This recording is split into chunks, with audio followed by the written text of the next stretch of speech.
Kwanza kabisa ugumu kwa upande wangu naweza nikasema ni timu kubwa, kwamba ni timu kwamba ukicheza nao unatakiwa uheshimu kwamba ni timu kubwa, inaweza kucheza mpira ambao wewe ukijisahau kidogo tu unaweza ukapoteza malengo yako.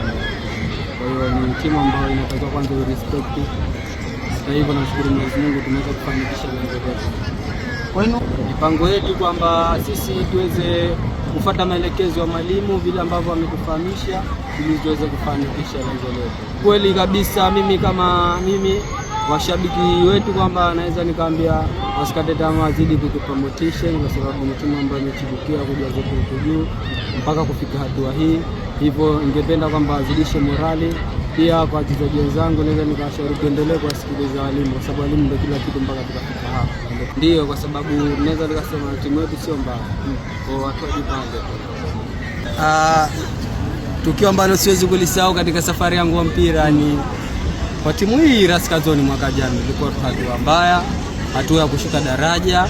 Yaani ina maana kwamba ni tukidraw tu tunashuka, tukifungwa tunashuka. Kwamba tukio la mwaka jana dakika za jioni kabisa mimi ndio niliweza kusawazisha goli mpaka timu ikabaki daraja la kwanza. Kwa siwezi kulisahau tukio lile.